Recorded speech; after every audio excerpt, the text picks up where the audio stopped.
जैसे ही उसे पता लगता कि आप रोज़ा नहीं है, वो ऐसी बदपरहेज़ियाँ करना शुरू कर देता है कि जिससे वो बहुत सारी मुख्तलिफ़ अमराज़ का शिकार हो जाता है। ख़ास तौर पर बदहज़मी है, तेज़ाबियत है, पेट में गैस सफारा हो जाता है, मैदे में जलन शुरू हो जाती है। कुछ लोगों को तो कॉन्स्टिपेशन हो जाती है और कुछ लोगों को डायरिया स्टार्ट हो जाता है। ख़ासकर वो लोग ज़्यादा इसमें मुतासिर होते हैं जो डायबिटिक होते हैं, जो हाइपरटेंशन के पेशेंट होते हैं।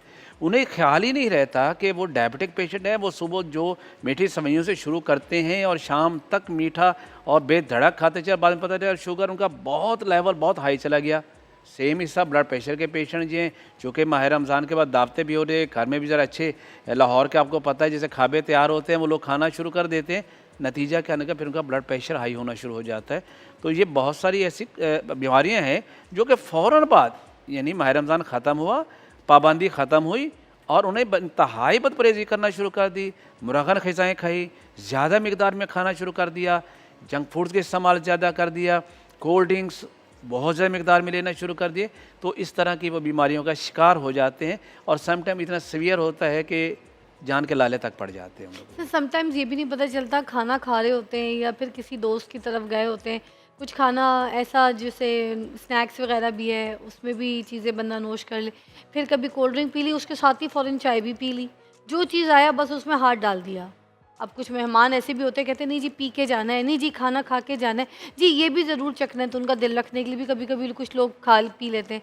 और वो जो एक मिक्सचर ऑफ एवरीथिंग हो जाता है कि वही गरम में सर्द, सर्द पे गरम, चटपटे खाने के साथ मीठा, मीठे के साथ जो है मिर्चें, तो उसको किस तरीके से बैलेंस किया जा सकता है? वो अंदर क्या करता है हमारे जिस्म में जाके? बेसिकली देखिए, जैसे हमारी एक महीने की एक रूटीन बन रही थी, हम इंतहाई सिंपल डाइट ले रहे थे और हमारा मैदा भी उसके मुताबिक एडजस्ट हो चुका था, बड़ा वो सॉफ्ट हो चुका था। हमें अपना मैदे को भी उसके मुताबिक आगे भी लेके चलना होगा कि ताकि हमारा मैदा डिस्टर्ब ना हो। आपको एक लिमिटेड मिकदार के अंदर खाना है ताकि आपकी सेहत पे उसके कोई मुज़र असरात ना आएँ। इस तरह की जब चीज़ें खाएँगे तो मैदा खुद परेशान हो सर जाएगा कि मैदा मुझे जो क्या परेशान होता है अंदर जाके, क्या होता है मैदे का, वो क्या बेचारा फीलिंग खुद क्या होती परेशान हो है? जाता है, मैंने क्या किसको हज़म करना है, किसको छोड़ना है। और देखिए, एक खाने से दूसरे खाने के में एटलीस्ट जब वक्फ़ा होता है 6 घंटे का होना चाहिए, हम तो उसे 6 मिनट का नहीं वक्फ़ा दे रहे होते। हाँ, हाँ। तो नतीजा क्या होता है, फिर हमें बहुत सारे मैदे और आंतों के अमराज जो है वो लाक होना शुरू हो जाते हैं। अच्छा, तो अब हम अपने मैदे का ख़्याल कैसे करें? अब ये किस तरीके से, कौन-सी डाइट और मतलब एकदम से वो जो 3 खाने का टाइम है एटलीस्ट, उन पे बैलेंस कैसे वापस आ सके, नाश्ता, दिन और शाम फिर रात?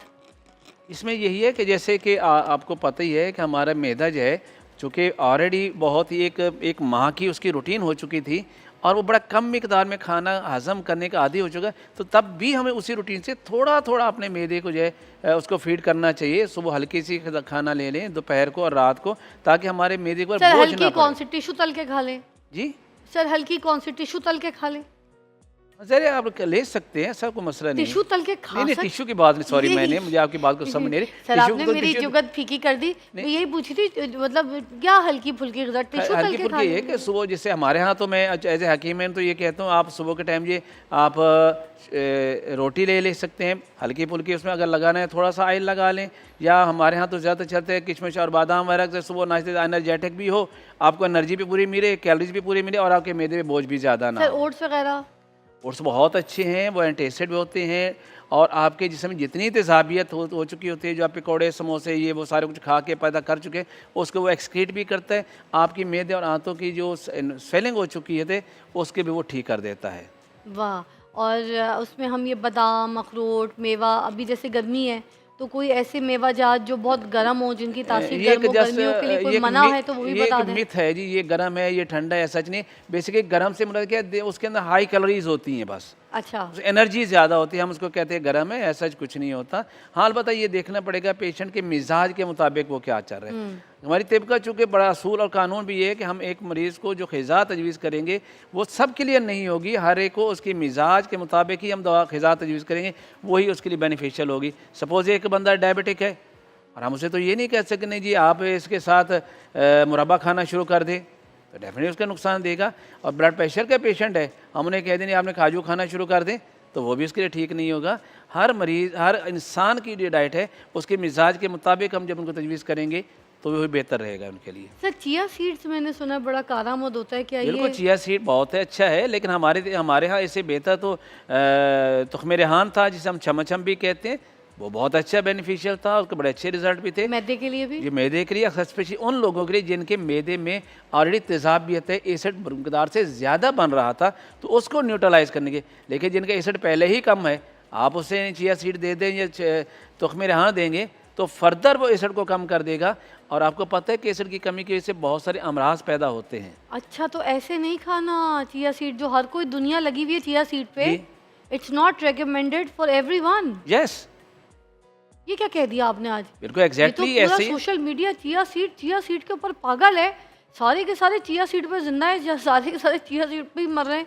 तो ये किस तरीके की बात कह दी आपने कि चिया सीड हर एक के लिए नहीं है, और उसका अगर एसिड कम हो गया तो अगर खतरनाक किसी हो शख्स जाएगा। का ऑलरेडी स्टमक के अंदर एसिड लेवल कम हो रहा है, उसका अल्कलाइन लेवल बढ़ा हुआ है, तो फिर क्या होगा? अब जब ये चीज़ें तो अल्कलाइन नेचर है, ये क्या तो सर उसकी- आम बंदे को कैसे पता चलेगा कि उसका जो एसिड लेवल है वो कम हम है या इसलिए ज्यादा? हम यहाँ पर आते ही तो इसलिए हैं ताकि लोगों को एक प्रॉपर गाइडलाइन दे सके, एक एजुकेट कर सके, अपने मिजाज की खुद तशखीस कर सकें कि मुझे कौन सी चीज़ लेनी है और कौन सी चीज़ें मुझे नहीं लेनी। किसी का एसिड कम है और वो चिया सीड खा ले तो उसके लिए ख़तरनाक हो जाएगा, बहुत डेंजरस हो जाएगा।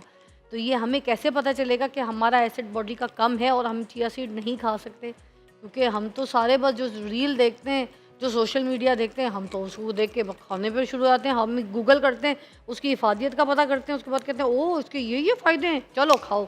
मगर वो आपके लिए फ़ायदेमंद है कि नहीं है? इन्होंने कहा है कि एसिड कम वाला बंदा नहीं खा सकता। ऐसे प्लीज़ बिल्कुल एक्सप्लेन, ऐसे। अगर मैं चिया सीड खाना चाहती हूँ तो मुझे कैसे पता चलेगा मेरा एसिड कम है ज़्यादा है? उसके लिए कुछ पैरामीटर्स होते हैं जो मैं आपको थोड़ा सा एक्सप्लेन कर देता हूँ। तिब के मुताबिक वो लोग जिनका एसिड लेवल कम है, स्टमक में एसिड लेवल कम है, तो क्या होगा? ऐसे लोगों को सबसे पहले हम उसकी ज़बान को देखेंगे, तो ऐसे लोगों की ज़बान के ऊपर सफ़ेद रंग की फर होगी और बिल्कुल वाइट होगी, जो बता रहेगा ये इंडाइजेशन का पेशेंट ऑलरेडी है। हाँ यस, आपका वो नहीं है, आपके बहुत ज़्यादा सफ़रा बढ़ चुका है, गर्मी बहुत ज़्यादा बढ़ चुकी है, जैसे आपकी ज़बान बहुत ज़्यादा रेड एंड पिंक है, तो ये बता रही है कि आपके लिए चिया सीड बहुत सूटेबल है। मुझे सही है? यस, आपके लिए ठीक है रहेगा।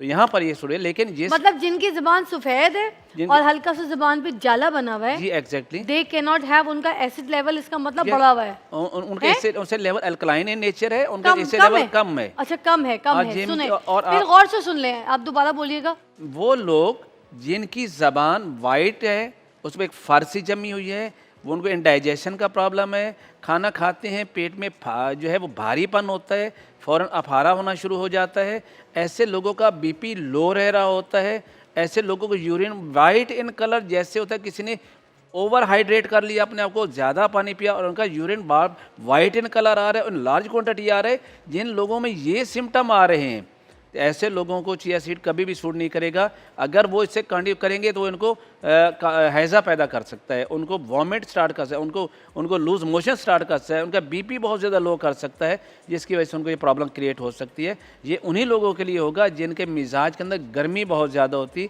जिनकी ज़बान जो है वो रेडिश इन कलर होगी, जिनका यूरिन जो है वो बिल्कुल येलोशन कलर होगा, जिनका जो है वो घबराहट बहुत ज़्यादा हो रही होती है, जिनका बीपी बहुत डिस्टर्ब हो रहा होता है, तो ऐसे लोगों को चिया सीड बहुत सूट करेगा। इन लोगों के बहुत बेहतर है, जिनके हाथ पाँव में जलन हो रही है। तो ये कुछ सिम्टम्स हैं जिनकी बेस पे हम कहते हैं आपका मिजाज जो है वो अब गर्मी वाला है, या आपका मिजाज जो है वो अब बलगमी है, या आपके मिजाज अब खुश्की वाला है। तो ये बेसिक हमारे पैरामीटर्स हैं तिब के अंदर। सर चिया सीड और तुखम मलंगा वैसे ऑलमोस्ट भाई बहन वाली सिचुएशन वन एंड रखते हैं? सेम थिंग, दोनों इनके अल्कलाइन इन नेचर हैं, ओके, दोनों एंटी इन्फ्लेमेटरी बट हैं। वो आप महंगा सस्ता वाला जो सीन है, तो अगर Exactly, कोई तुखम मलंगा इस्तेमाल कर One ले and तो चिया same. सीड वाला ही काम करेगा। बेसिकली दोनों का काम क्या होता है, आपकी स्टमक से जितना भी आपका जीआईटी है, उसके जो म्यूकोजल मेम्ब्रेन है उसके इन्फ्लेमेशन को कम करने के लिए है। ठीक है। आपका यूरिन बर्निंग में आ रहा है, बार बार आपको पेन के साथ आ रहा है, आपका यूरिन डार्क इन कलर है जैसे यानी सरसों का तेल आ रहा है, तो आप चिया सीड यूज़ कीजिएगा,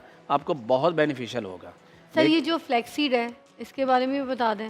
फ्लैक्सीड भी उन लोगों के लिए बहुत अच्छा है जिनके मिजाज के अंदर खुश्की बहुत ज़्यादा है, जो बहुत ज़्यादा ऐसे फ्राइड चीज़ों के इस्तेमाल करते हैं, जो बहुत ज़्यादा गोश्त के इस्तेमाल करते हैं, जो जंक फूड्स का बहुत ज़्यादा इस्तेमाल करते हैं, जिनके अंदर बहुत ज़्यादा एसिड बढ़ा हुआ है, जब एसिड बढ़ जाता है तो उनके जिस्म के अंदर हरारत की कमी होकर बाइल की प्रोडक्शन कम हो जाती है। तो ऐसे लोगों को जो है फ्लैक्सीड देंगे तो उनका क्या होगा, एसिडिटी जो है, जो एसिड है वो कम होना शुरू हो जाएगा और बाइल लेवल जब वो बढ़ना शुरू हो जाएगा और उस तरीके से उस एसिड से मुतल्लिका जितने भी अमराज हैं, जैसे खाना खाने का पेट में गैस का हो जाना, अफारा हो जाना, खट्टे खट्टे डिकार आना, और ख़ासकर उनको कॉन्स्टिपेशन बहुत ज़्यादा हो जाती है, उनके जोड़ों में दर्द होना शुरू हो जाता है, उनको कॉन्स्टिपेशन के एट द एंड उनको पाइल्स होना शुरू हो जाती है, तो उन लोगों के लिए फ्लैक्सीड इज़ अ बेस्ट।